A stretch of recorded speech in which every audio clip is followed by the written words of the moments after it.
ना काहू का गुरु, ना काहू का चेला, साफ सुथरी बातों की यही है सही बेला। दोस्तों जय हिंद।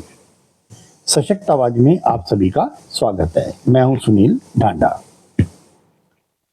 दोस्तों आज चारों तरफ अगर चर्चा हो रही है तो वो हो रही है लेबनान की, इजराइल की, और उंगलियां इजराइल के मोसाद पर उठती हैं।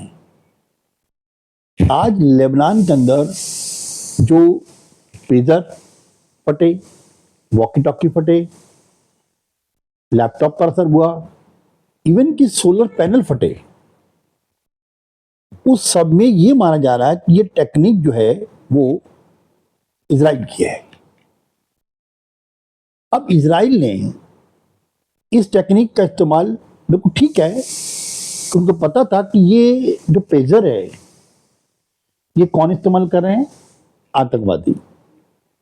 तो उनको रास्ते से हटाने का सबसे अच्छा तरीका था कि उन्होंने पेजर में ब्लास्ट करा दिया। अब मेरी चिंता ये नहीं है कि ह्यूमन राइट्स क्या कहेंगे या दुनिया क्या कहेगी, इतने सारे जो टेररिस्ट थे उनको एक साथ उड़ा दिया गया। टेररिस्ट में एक बहुत बड़े टेररिस्ट जो एक अमेरिका ने जिस पर 60 करोड़ रुपए का इनाम भी रखा हुआ था, ठीक है, आकिल, उसको मार गिराया। लेकिन आकिल को मार गिराने का तरीका बिल्कुल जायज था।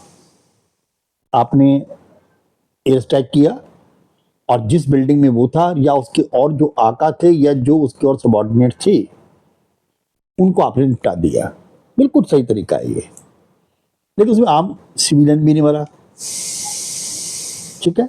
और दूसरी बात ये है कि ये टेक्निक है, आपका मिसाइल है, आप मिसाइल को दाग दीजिए, वहां डिस्ट्रक्शन करेगा वो।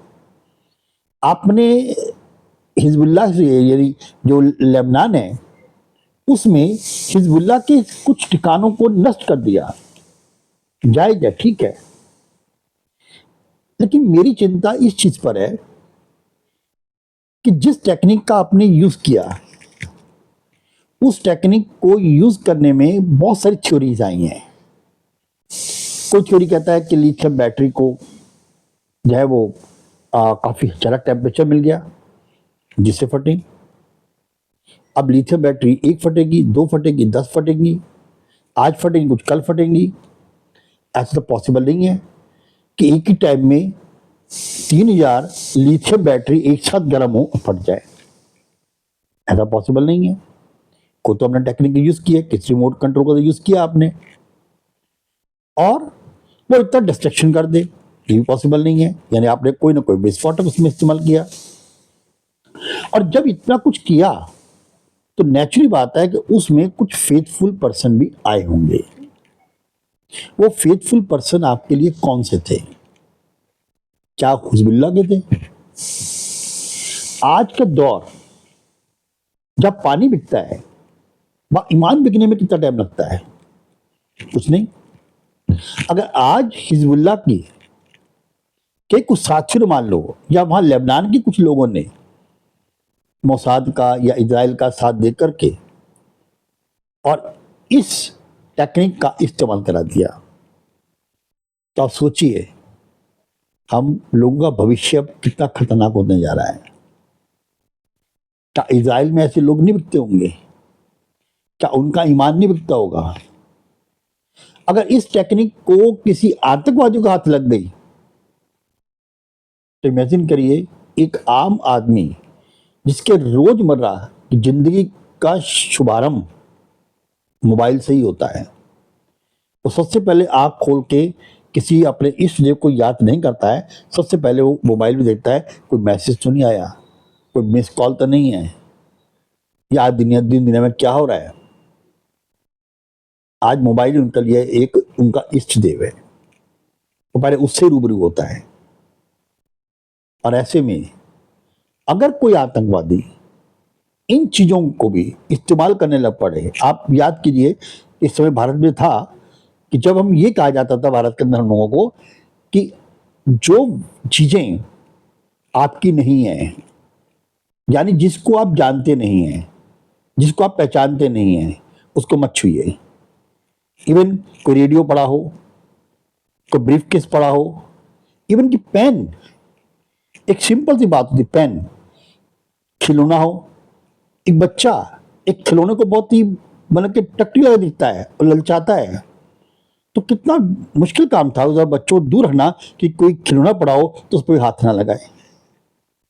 क्या वो दौर वापिस आएगा? क्योंकि अब तो हम लोगों के हाथ में है, हम लोगों की जेबों में है, हम लोगों के घरों में, एक नहीं, जितने मेंबर हैं उतने ही हैं, बल्कि एक आधा फालतू ही होगा वहां। तो आज हम खुश तो लें कि वाह वाह, आतंकवादियों को मारने का कितना अच्छा तरीका निकाला है। लेकिन वही बात होती है कि जब भी कोई चीज ईजाद होती है, अगर उसके फायदे होते हैं तो उसके नुकसान भी होते हैं। प्रोज एंड कॉन सभी में होते हैं। अब ये अलग बात है उसका प्लस ज्यादा है या कौन ज्यादा है, ये तो समय बताएगा। लेकिन हमें अब चारों तरफ से अपने आप को सावधान रखना चाहिए, क्योंकि अब जमाना टेक्निक का है। कौन सी टेक्निक इस ह्यूमन जाति के लिए, इस मानव जाति के लिए कब कितना खतरा बनकर सामने आएगी, इसका कोई अंदाजा नहीं लगा सकता। दोस्तों, आज के लिए इतना ही।